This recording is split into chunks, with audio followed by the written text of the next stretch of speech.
Siapakah Lukas dalam Alkitab? Injil Lukas dan Kisah Para Rasul dalam Alkitab. Kita tahu bahwa beliau seorang dokter dan satu-satunya orang non-Yahudi yang menulis dalam Perjanjian Baru.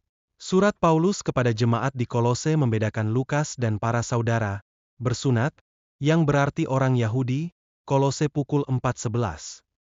Lukas adalah satu-satunya penulis Perjanjian Baru yang dikenali sebagai orang non-Yahudi. Lukas adalah penulis Injil Lukas dan kitab Kisah Para Rasul. Lukas tidak menyebut nama pribadinya dalam kedua kitab tersebut.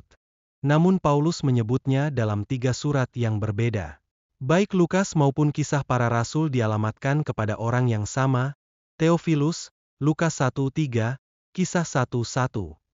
Tidak ada yang mengetahui sosok Theophilus, namun kita tahu bahwa Lukas bertujuan menuliskan kedua kitab ini supaya Theophilus dapat mengenal pribadi dan karya Yesus Kristus. Lukas 1:4. Mungkin Theophilus telah mendengar dasar-dasar doktrin agama Kristen namun belum sepenuhnya mengetahui kisahnya. Lukas adalah kerabat Paulus, yang menjulukinya sebagai tabib yang kekasih, Kolose pukul 4:14. Mungkin saja ketertarikan Lukas pada bidang obat-obatan adalah sebabnya mengapa Injilnya begitu memperhatikan mujizat penyembuhan Yesus. Paulus juga menjuluki Lukas sebagai teman-teman sekerja, Filemon pukul 1:24. Lukas bergabung dengan Paulus di Troas di Asia dalam perjalanan misi Paulus yang kedua, Kisah 16:6-11. Ada beberapa sarjana yang berspekulasi bahwa Lukas adalah seorang Makedonia yang muncul dalam mimpi Paulus. Kisah 16:9.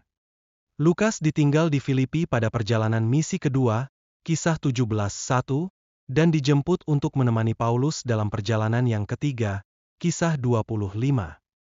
Lukas menemani Paulus dalam perjalanannya ke Yerusalem dan Roma dan ia berada bersamanya selama ia dipenjara di sana.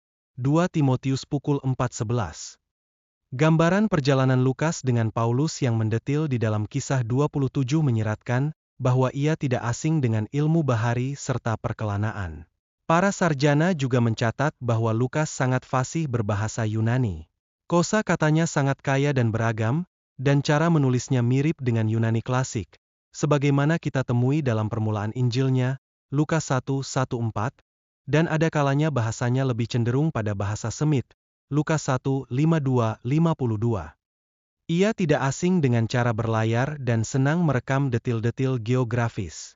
Semuanya mengindikasi bahwa Lukas merupakan sosok yang terpelajar, pandai mengamati, dan penulis yang handal.